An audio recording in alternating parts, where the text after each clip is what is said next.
자, 반갑습니다. 기독교 탐사 9번째 시간이지. 어떻게 지난주에 잘 쉬었니? 8주차쯤이 딱 그런 시간인 것 같아. 한 학기 동안 열심히 수업을 하다가 이제 좀 휴식이 필요한데 라는 시점이 좀 8주차인 것 같더라고. 사실 나도 마찬가지고. 그래서 너희가 좀 한 주 정도 잘 쉬기를 바랐고 잘 쉬었나 모르겠네. 근데 지금 좀 골치가 아픈 게 클래스룸에 문제가 좀 있는 것 같아. 그 되게 많은 친구들이 나한테 그 자기가 분명히 과제를 제출했는데 그게 제출됨으로 안 뜨고 그냥 할당됨에 머물러 있다고 얘기하는데, 일단은 나한테 그렇게 물어봤던 친구들은 다 정상 제출되긴 했었거든. 그러니까 너희가 아마 제출 클릭만 잘 했다라고 한다면 아마 제출에는 대부분 문제는 없을 텐데, 이게 확인이 또 돼야 너희도 좀 안심이 될 거 아니야.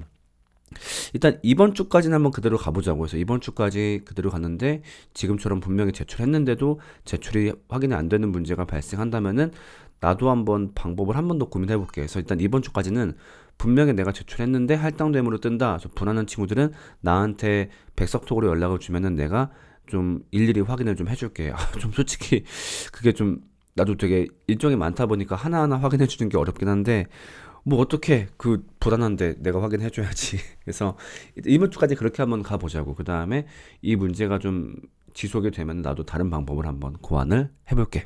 자, 너희들의 사소한 자랑거리 한번 읽어보겠습니다. 멋진 아빠가 있어요. 누구나 있는 거긴 한데 나한테는 정말 자랑스럽거든요. 어린 동생과 저랑 잘 놀아주면서 잘 놀아주기 위해 노력하고, 전에 알바하는 와중 노숙자에게 잘못 걸려서 돈을 달라고 연락하는 것을 아빠가 해결해 주셔서 더 믿을 수 있는 것 같아요. 좀 되게 못된 일 당했었구나. 그 알바하다가, 뭐 예를 들면 편의점 알바하다가 어쩌다 연락처를 잘못 알려주게 됐는데 그 사람이 계속 전화해가지고 막 돈 달라 이렇게 한다거나. 그렇구나. 나도 생각이 드는 거는, 나중에 우리 딸이, 우리 아들이 나를 자랑스럽게 여기면 좋겠다라는 마음이 되게 강해지더라고. 그러니까 나이가 들면서 거기에 대한 갈망? 집착이 좀 더 심해지는 것 같아. 진짜 우리 애가 나를 나중에 자랑스러워해주면 좋겠다. 그리고 특히 이제 보통 애들이 한 중학생쯤 되면은 부모하고 거리가 멀어지잖아. 그런 날이 정말 안 오면 좋겠다. 특히 지금 막 와가지고 나한테 안기고 나를 좋아하고 막 안아달라 뽀뽀해달라 그러는데, 이런 기억이 있는 상태에서 언젠가부터 우리 애들이 나한테 좀 멀어지게 대하고 그런 상황이 오게 되면 되게 마음이 슬플 것 같더라고. 봅시다 또. 저는 청소하는 걸 좋아합니다. 청소하면 눈에 바로바로 보이는 변화들이 좋고, 무엇보다 청소를 할 때 생각 정리가 되는 편이라 쉬는 시간에 청소하는 걸 즐기는 편입니다. 나름 해야 하는 것과 취미가 잘 맞는 것 같아 자랑해 봅니다. 야, 진짜 부러운 취미다 진짜. 내가 진짜 안 하고 못 하는 것 중에 하나가 청소. 나는 사람마다 다른데 확실히 청소한다라고 생각을 하면 나는 오히려 약간의 시간을 낭비한다는 생각이 좀 들어. 그러니까 그게 실제로 낭비라는 게 아니라 개인적으로 그렇다는 거야. 그렇다 보니까 난 항상 내 주변이 지저분하거든. 그러니까 책상도 더럽고 특히 내 차는 엄청 더러워. 이게 그냥 성향 차이니까 그치 좀 더럽게 쓰는 사람이 있을 수 있지라고 바라봐주면 좋은데, 우리나라 문화권에서는 그 자체만으로도 뭔가 되게 게으르고 불성실한 사람 취급을 좀 받는 게 있다 보니까 개인적으로는 상당히 부러운 자랑거리네. 이제 쓸 게 없어요. 사소한 자랑거리는 진짜 무슨 뭐 꼭 내가 인생에 엄청난 자랑거리가 아니어도 그냥 이번 주에 있었던 일 말해도 돼. 이번 주에 뭐 했어요? 저거 했어요. 그게 다 자랑거리인 거지. 그리고 너희한테 그런 것들을 되게 칭찬해주고 내가 동감해주는 선물도 하고 싶기도 해. 그러니까 보통 너네가 어디 가서 자랑을 할 일이 많이 없잖아. 괜히 자랑했다가 왜 쟤 왜 잘난 척해 이런 말 하기도 하고, 아니면 되게 사소한 일상들 마음껏 나눌 수가 없을 때 여기 활용하는 거지. 그래서 같이 얘기 보고 즐거워하고. 얼마 전에 친구들과 팔씨름을 했는데 여자는 제가 다 이기고 남자도 몇 명 이겼어요. 힘이 센 여자 같아서 좋아요. 와. 그때 그 친구인가? 이제 그 왜 헬스 열심히 한다는 그 친구? 여자가 남자 팔씨름 이기기 정말 쉽지 않은데, 아무리 그 힘 약한 남자라고 해도. 좋습니다. 일해서 번 돈으로 첼시 부츠를 하나 샀습니다. 첼시 부츠가 뭐지? 처음 듣네. 첼시 부츠 검색해봐야겠다. 첼시 부츠. 이런 게 첼시 부츠구나. 뭐 설명은 못하겠지만 그 뭔가 약간 구두 느낌도 나는 것 같고. 내가 이번 주에 내가 그 아는 지인분께서 나한테 신발을 선물해 주신 거야. 갑자기 신발 사이즈를 물어보길래 그래서 그냥 뭐 슬리퍼 같은 거 사주시려나 했었는데, 클락스 신발을 선물해 주신 거야. 한 20만 원짜리. 난 내가 그렇게 신발 선물을 받아본 것도 처음이고 그렇게 큰 선물을 받아본 것도 거의 처음이야. 너무 고마워서 아 감사합니다 하고 신었는데 그 선물 자체가 고마운 것도 있지만은 아 비싼 신발을 왜 신는구나를 처음 알았어. 나는 사실 비싼 신발을 사본 적이 없어요. 내가 옷도 그렇고 나는 비싼데 옷이나 신발을 이렇게 써본 적이 거의 없거든. 나는 좀 그런데 좀 부담이 있어가지고. 근데 오 신발을 신었는데 그냥 양말 신은 느낌이 나서 되게 가벼운데 발이 안 아프더라고. 내가 지난 주말에 서울 쪽에서 일정이 있어가지고 엄청 걸었거든. 짐 이만큼 들고. 그러고 나면 보통 내가 발이 되게 아픈데 발이 하나도 안 아픈 거야. 그래서 아 이래서 좋은 신발을 신는구나를 처음 느꼈던. 그래서 애매한 신발을 한 두세 켤레 사느니 비싼 신발 이렇게 하나 사는 게 오히려 경제적인 걸 수도 있겠다라는 생각까지 들었던 좀 나한테도 되게 신기한 경험이었어. 다이아 3까지 떨어졌다가 다시 복구했어요. 야, 너한텐 다이아 3이 떨어진 거니? 야, 엄청난데? 친구 관계, 가족 관계가 좋고 주변에 다 좋고 날 진심으로 응원해주는 사람들로 가득하다. 또 난 가족들과 주변 친구들로부터는 행복감이 너무나 크고 자랑스럽다. 깨알 에피소드지만 이를 알바하고 같이 일했던 처음 만난 언니분과 같은 단지라 어머니가 차로 퇴근길 데려다 주셨는데 어머니가 내리실 때 엄마가 오늘 하루도 고생했어요 라고 말해주는 이런 사소한 어머니의 어른스럽고 따뜻한 모습에 으쓱해지고 자랑스러웠다. 좋은 가족을 갖고 있는 것도 맞고 그런 좋은 가족들의 장점을 잘 발견해주는 것도 맞고 왜 행복한지 알 수 있겠네. 길 가다가 고딩한테 인스타 따였습니다. 순간 당황했지만 그만큼 어려 보인다니 좋은 거겠죠? 아, 내가 지난번에 내가 너희들 덕분에 배웠지. 인따라는 거를. 요새 번따를 안 하고 인따를 한다고. 인스타 따였습니다. 내 생에는 한 번도 벌어지지 않은. 그러니까 인스타가 없던 시절에도 내가 번따를 한 번도 다 해본 적이 없는. 오케이. 자, 여기까지 오늘도 한번 수업 시작해 보겠습니다. 오늘은 좀 약간 다른 분위기에서 얘기를 해보려고 해. 그냥 내가 겪었던 일상 중에 겪었던 일을 하나 얘기해 보려고 하는데, 우리 사촌 누나를 좀 한번 소개해 주고 싶어. 우리 사촌 누나는 나랑 10살 정도 차이가 나는 누나야. 내가 우리 누나 기억하는 가장 첫 번째 모습이 뭐냐면은 중학교 교복을 입고 있던 모습이 지금도 기억이 나. 그 위에는 흰색 블라우스를 입었고 아래는 초록색 치마, 되게 촌스러운 색깔에. 아마 그랬다는 거는 그때 당시 내 나이가 5살, 6살 그 정도 됐다는 얘기겠지. 볼 빨개가지고 누나가 그때부터 나를 돌봐줬던 기억이 나. 누나가 항상 나를 돌봐주고 또 어린 나이에 누나한테 막 짓궂게 장난을 쳐도 다 이해를 해주고 받아줬던 기억이 나고 그리고 나서도 항상 내 편이 되어주고 나를 잘 믿어줬던 사람이야. 그 우리 친척들 중에서 그러니까 그 사촌 누나가 우리 외가 친척인데 외가 사람들이 다 좀 성격들이 막 걸걸해. 되게 말 많고 자기 생각 많고 한데 그 와중에 정말 유일하게 내 말을 잘 들어주는 사람 그리고 나한테 누구보다 관심이 많고 정말 나를 지지해주는 그런 사람이야. 결혼 때도 내가 축가도 불러줬었고 그리고 이제 누나가 결혼해서 딸내미도 낳았지. 조카가 지금 현재 9살이고 우리 노리보다 1살 많지. 그러니까 누나가 애를 일찍 낳진 않아가지고 그래서 누나가 집이 청주인데 내가 지금 살고 있는 집은 세종이지만 내가 작년에 청주에서 잠깐 살았었거든. 내가 청주에 이사 간다라고 했을 때 누나가 너무너무 반가워했던 기억이 나. 청주에 온다니까 누나가 반가워하는 거지. 같이 얘기하고 같이 놀 수 있겠다. 40대 아줌마가 된 지금까지도 나를 너무 좋아해주고 내 편을 들어주고 그런 사람이야. 그러니까 나한테는 그냥 친누나 같은 사람이야.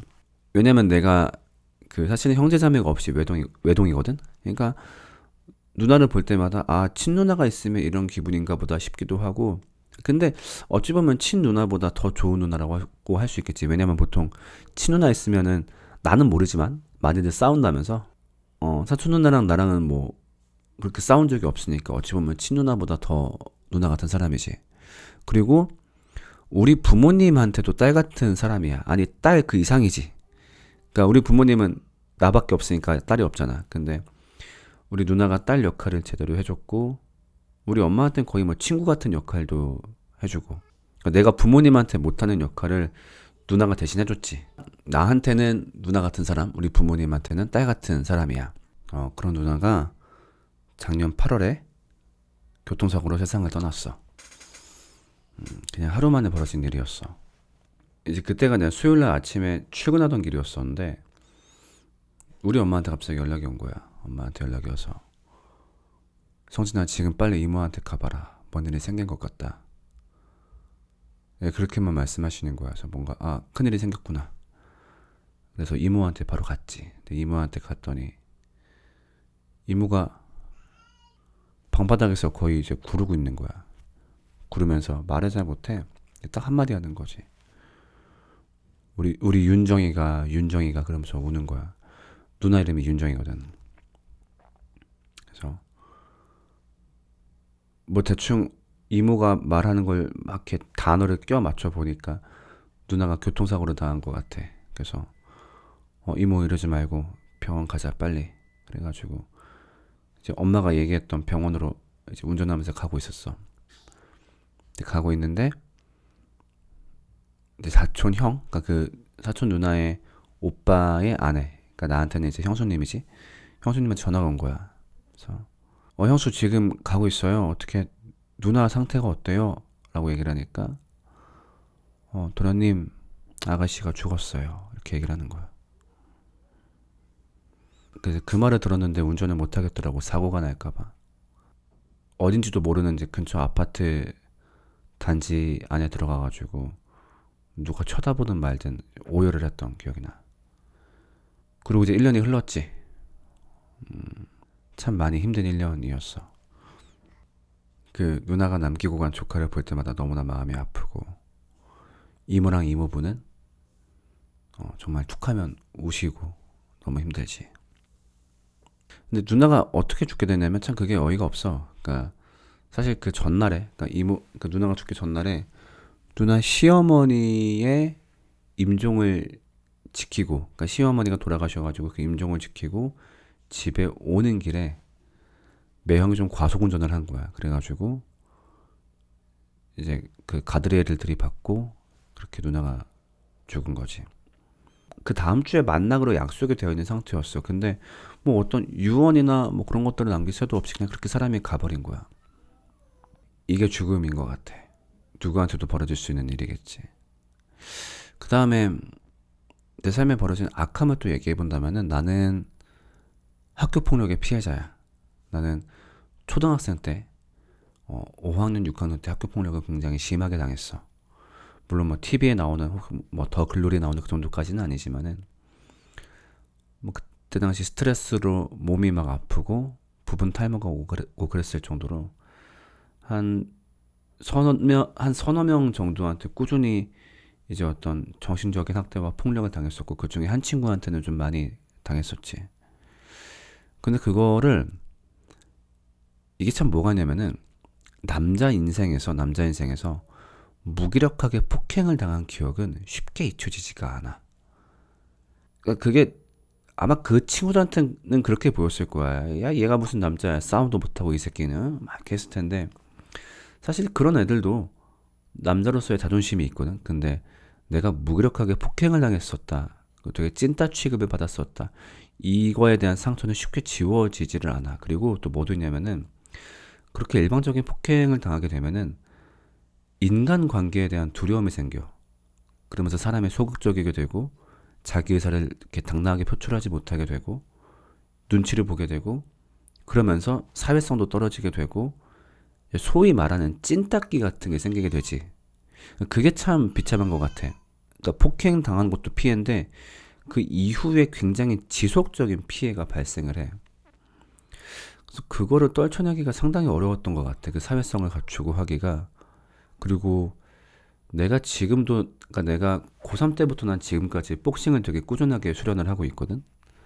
그것도 어린 시절에 대한 약간 PTSD인 것 같아. 그러니까 나는 다시는 그렇게 무기력하게 당하지 않을 거야. 그 분노를 해소하기 위한 방법인 것 같기도 하고. 내가 한 20대 때까지만 해도 내가 아직 어려가지고 그 기억을 못 떨치나 봐 했었는데 30대가 되고 아이를 낳고 번듯한 가정을 꾸리고 그래도 그때 그 분노가 사라지지가 않더라고. 내가 전에 어떤 뉴스를 봤는데 50대 아저씨가 자기 친구를 과거 학교 폭력했던 기억 때문에 죽였다라고 하더라고. 근데 나는 무슨 말인지 이해가 가더라고. 그러니까 뭐 그 죽인 일을 잘했다라는 게 아니라, 아니 무슨 저 나이 때 그때 일 가지고 그래 라고 누군가 말을 할 수 있겠지만은 나는 그게 어떤 감정인지 너무 알겠더라고. 근데 그러고 나니까 제일 이제 뭐가 걱정되냐, 우리 아들이 비슷한 일을 당하지 않을까, 그게 너무 두려운 것 같아. 왜냐면 그게 너무나 아픈 일인 걸 내가 알고 있고, 그런 와중에 우리 애를 봤더니 우리 애도 나처럼 막 이렇게 야성 있고 그런 타입은 아니야. 막 가가지고 뭐 어떤 무서운 거를 감내한다든가 아니면 누군가를 막 칠 수 있다든가 그런 타입의 친구는 아니어가지고 얘도 그런 일을 딱 당할 만하겠다 좀 싶은 각이 좀 보여. 만약에 그런 악함이 얘한테 다가온다면은 내가 굉장히 두렵고 아플 것 같아. 그게 내 삶에 오는 어떤 타인의 악함이겠고, 그 다음에 내 악함도 한번 얘기해 보자면은, 나는 내 삶에서 뭐가 제일 두렵냐면은, 나는 내가 우리 가족한테 평생 부끄럽지 않게, 그러니까 조금 더 너희한테 솔직하게 말을 하면, 너희도 성인들이니까 내가 정말 성적으로 잘못된 일을 내가 죽을 때까지 안 할 수 있을까? 여기에 대한 두려움이 있어. 그러니까 그런 거를 막 할 위험이 있다 막 그런 게 아니라 잘 들어야 돼. 그러니까 왜냐면 그게 내 인생에서 벌어질 수 있는, 내가 내 실수로 벌어질 수 있는 가장 끔찍한 일일 것 같은 거야. 만약에 그런 일이 벌어지면은 우리 아내나 우리 애들이 얼마나 비참한 마음이겠어. 우리 아빠가 그런 잘못을 저지르면. 근데 사람이 가지고 있는 그 성욕구란 게 꼭 올바른 성욕구만 마음에 품는 게 아니잖아. 그러니까 내가 우리 아내를 향해서 성욕구를 품으면은 그건 좋은 거지. 그거는 부부관계의 관계를 지탱해 주는 거고 가족을 더 단단하게 만들어 주는 거니까. 근데 그렇지 않은 마음의 씨앗이 분명히 나도 있단 말이야. 그게 뭐 실망했니? 몰라, 이게 사실 뭐 팩트니까. 그러니까 그런 것 때문에 사실 난 너무 무서울 때가 많아. 그러니까 내가 죽기 전까지 과연 가족한테 떳떳할 수 있을까? 물론 이제 그런 안 좋은 일을 막기 위해서 여러 가지 장치를 많이 동원하지. 그러니까 아내랑 이런저런 약속도 많이 하고, 예를 들면 핸드폰 잠금도 해놓지 않고, 뭐 내 카톡이나 그런 것들 언제든지 볼 수 있게 해주고, 바깥에서 내가 시간을 보낼 때는 아내한테 주기적으로 영상 통화를 하기도 하고.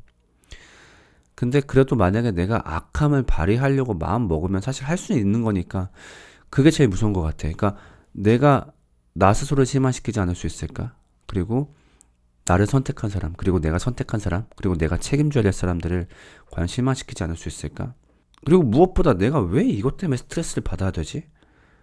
나는 이런 악한 행동을 하고 싶어 하지가 않는데 왜 내 아내는 이런 것에 대한 욕구가 발생하고, 왜 이것 때문에 내가 힘들어야 되지? 그 스트레스 자체가 이걸 평생 가지고 가야 된다는 게 참 무서운 것 같아. 근데 참 재밌는 거는 이게 우리의 인생인 것 같아. 악함과 죽음이라고 하는. 우리가 행복할 수 있을까? 우리가 행복할 수 있다라고 말을 하기에는 지금 얘기했던 죽음과 악함이 너무나 우리 삶에 단단하게 가로막고 있다라는 거지. 특히나 이 악함의 문제 같은 경우는 내가 행복한 삶을 살려고 노력하면 노력할수록 강해지는 게 바로 악함이야. 그러니까 내가 행복하기 위해서 무언가를 얻기 시작하면은 그 얻은 것을 보고 주변의 악함이 이제 득달같이 달려들 거고, 그 다음에 내가 행복하기 위해서 무언가를 쫓는 과정에서 그걸 쫓다 보니까 내 안에 악함이 더, 그것을 얻기 위해서 내 악함이 날뛰기 시작하기도 하고, 혹은 그것을 비로소 얻었을 때 내가 이제 힘이 생기니까 그 힘을 틈타고 내 안에 악함이 더 날뛰기도 하는 것 같아. 그리고 이 악함의 모든 문제들을 어찌 잘 견뎠다 하더라도 결국 마지막엔 죽음이 기다리고 있지. 그래서 우리가 행복하다라고 말을 하기에는 이 악함과 죽음으로부터 자유로울 수 없기 때문에 참 행복하다라고 말하기가 어려운 것 같아. 그리고 이 내용들이 내가 지금까지 너희한테 말한 내용이었지. 참 어찌 보면 되게 비참하고 재수없는 얘기야. 그러니까 수업 들으려고 켰는데 우리 행복하지 않다 그런 이야기는 하고 있고. 근데 참 재밌는 거는 너희들의 노트를 보면서 노트 중에 의외로 굉장히 많이 등장했던 단어가 힐링이란 말이었어. 아, 수업 내용 들으니까 힐링이 되더라고요. 우리 인생이 비참하다라고 말을 하는데 왜 힐링이 되지? 라고 했을 때 아마 그런 건 것 같아. 우리가 몸이 아플 때 내가 몸이 왜 아픈지 모르는 상태야. 근데 자꾸 뭔가 어디 으슬으슬 아파. 왜 아프지? 나만 이런 건가? 내가 좀 이상한 죽을 병에 걸린 건가? 근데 그런 와중에 병원에 갔어. 병원에 갔더니 의사가 그걸 보고서 그 원인을 말해주는 거지. 아, 그거 무슨 병에 걸리신 거고요. 근데 만약에 걸리는 거예요. 원래 그래요. 라는 말을 들으면은 그때 오히려 위안이 되고 위로가 될 거야. 아, 이게 이런 것 때문이었구나. 내가 아팠던 것이 이런 원인 때문이었구나. 그리고 많이들 걸리는 거구나. 라고 한다면 오히려 그 말이 굉장히 위안이 될 거야. 아마 내 말이 너희들한테 그런 기능을 하지 않았었나 싶어. 아, 그래서 내 인생이 쉽지 않았던 거였구나. 그래서 내 삶에 슬픔이 있었던 거였구나. 그리고 이것은 모두가 겪고 있는 거구나. 맞아. 이 문제는 모두가 겪고 있는 거고 또 모두가 자유로울 수 없는 문제이기도 해. 근데 중요한 건 그거지. 도대체 기독교 수업에서 왜 이런 걸 말을 하는 걸까? 기독교가 어떤 종교냐라고 했을 때 사람마다 되게 다양한 걸 얘기를 할 거야. 그러니까 누군가는 하나님을 섬기는 종교입니다. 예수님을 따르는 종교입니다. 뭐 열심히 기도하는 종교입니다. 오케이, 뭐 다 틀린 말은 아니긴 한데 내가 생각하는 가장 정확한 설명은 뭐냐면은 기독교는 악함과 죽음에 대해서 답이 있다라고 말하는 종교야. 이게 의외로 교회 다니는 친구들도 이걸 모를 때가 많거든. 근데 기독교는 기본적으로 무슨 종교냐면은 악함과 죽음에 대해서 답을 제시하는 종교야. 그러니까 어때? 악함과 죽음의 문제 힘들지 않아? 맞아, 니네 그거 되게 힘들어. 그래서 내가 여기에 대한 답을 가지고 왔어. 그래서 성경을 보면은 이 악함과 죽음이 왜 시작되었고 이걸 어떻게 우리가 해결받을 수 있는지 굉장히 구체적인 방법들을 제시를 하고 있어. 그래서 만약에 너희가 행복하기를 원한다면 나는 기독교의 이야기를 한 번쯤 들어볼 필요가 있다라고 생각을 해. 행복하고 싶잖아, 그치? 근데 그동안 너희가 들었던 대로 행복하고 싶은데 이 악함과 죽음의 문제가 우리를 너무너무 괴롭히고 있잖아, 그치? 만약에 몰라, 이게 두렵지 않아요, 저는 뭐 악함과 죽음의 문제 별로 신경 쓰이지 않아요 라고 말을 한다면 나도 할 말은 없을 것 같아. 근데 이 문제가 너희들도 걱정이 된다면은 여기에 대한 답을 좀 들어볼 필요가 있지 않을까? 그래서 난 너희가 기독교를 꼭 한번 들어봤으면 좋겠어. 기독교는 거기에 대한 답이 있다고 주장을 하니까. 몰라, 그 답을 들어봤는데 별로 설득력 없는데 이러면 어쩔 수 없겠지만 어쨌든 한 번쯤 들어볼 필요는 분명히 있는 것 같아. 기독교가 제시하는 그 답의 이야기를. 어떤 사람은 그렇게 말할지도 모르겠어. 아, 기독교는 현실적이지 않다. 종교는 뭐 현실적이지 않게 뭐 그런 뜬구름 잡는 이야기를 하냐. 오케이, 그럼 내가 묻고 싶은 거. 그럼 뭐가 현실적인데? 아, 뭐 이렇게 돈 벌고 취직하고 결혼하고 이게 현실적인가? 근데 누군가는 그 현실적인 문제를 비현실로 겪고 있기도 해. 그러니까 누군가는 결혼을 안 하기도 하고 또 누군가는 그걸 굉장히 간단하게 해결하고 있기도 해. 이게 과연 그럼 현실적인 문제인 걸까? 가장 현실적인 문제는 뭘까? 우리 모두가, 인간 모두가 똑같이 겪고 있는 문제. 뭐, 악함과 죽음. 세상의 모든 사람들은 나쁜 놈 때문에 고민하고 있고 자기 안의 나쁨 때문에 고민하고 있어. 그리고 행복을 얻으면 얻을수록 강해지는 그 나쁨 때문에 힘들어하고 있고 또 동시에 무슨 방법을 써도 해결할 수 없는 그 죽음의 문제 때문에 괴로워하고 있어. 세상에 그 어느 누구도 이 문제로부터 자유로울 수가 없지. 그렇다면은 세상에서 가장 현실적인 이야기는 뭘까? 바로 약함과 죽음이라고 생각을 해. 그것 때문에 내가 행복할 수 없다. 이게 우리 모두를 공통적으로 묶어주는 유일한 이야기지. 가장 현실적인 문제. 그래서 나는 이 현실적인 문제에 너희가 한번 귀를 기울여 봤으면 좋겠어. 그래서 기독교를 알게 되면은 뭐 내가 얘기하는 뭐 소유, 꿈, 사랑 다 필요 없습니다. 아니, 그런 건 아니야. 분명히 필요하지. 근데 그런 것들을 추구를 하더라도 일단 그걸로도 넘을 수 없는 악함과 죽음, 거기에 대한 답, 일단 그것을 얻고 나서 그 길을 쫓더라도 쫓아보자는 거야. 내가 보여주고 싶은 사진이 하나 있거든. 자, 여기 철도 위에 누워있는 남자가 있어. 어때? 이 남자는 행복해 보이니? 편안하게 누워있으니까 행복하지 않을까? 아니야? 아, 그래, 누워있으니까 그래, 좀 백일 것 같아. 딱딱하니까. 그럼 여기서 편안하게 앉아있다라고 해보자. 그럼 이 남자는 행복할까? 아, 너무 외로워 보이니까. 그래, 그러면은 이 철도 위에 이 남자가 사랑하는 사람들을 다 불러 모아보자. 그리고 여기 위에서 정말 정말 맛있는 식사를 하는 거야. 그러면 어때? 이 남자는 행복할까? 그렇지 않겠지. 왜냐면은 이제 곧 기차가 올 테니까. 그 기차가 다가오면은 이 남자가 쌓아놨던 모든 게 한 번에 부서지고 말 거야. 그렇기 때문에 이 위에서 어떤 걸 하더라도 행복하다라고 말을 할 수가 없겠지. 난 우리 삶이 이렇다고 생각을 해. 우리 삶에서 사소한 행복들 분명히 없는 거 아니야. 분명히 있지. 근데 그럼에도 행복하다라고 말을 할 수 없는 이유는 우리한테 기차가 달려오고 있기 때문에. 그리고 그 기차의 이름은 바로 악함과 죽음이지. 때문에 이 남자가 행복하기 위해서는 이 위에서 밥을 먹고 게임을 하고 뭔가 더 즐거운 걸 할 게 아니라 이 사람이 제일 먼저 해야 될 것은 이 철도 바깥으로 벗어나는 일일 거야. 즉 악함과 죽음에 대해서 그 답을 먼저 찾는 것이 우리가 행복을 찾기 위한 첫 번째 과정이라고 하는 거지. 그래서 난 너희가 기독교를 알면 좋겠고 내가 너희한테 기독교를 소개하고 싶은 거야. 진심으로 너희한테 말할게. 나는 너희가 행복하면 좋겠어. 너희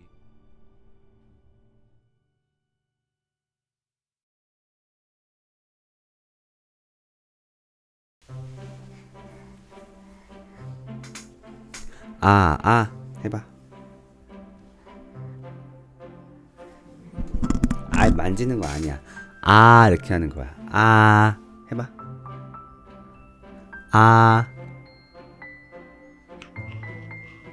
해봐. 해봐. 해봐.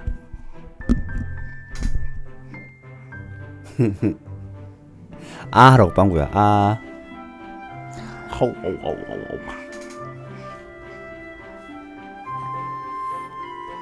손 흔들고 인사. 예이. 저는 차은우입니다. 예이. 기분이 좋습니다. 예.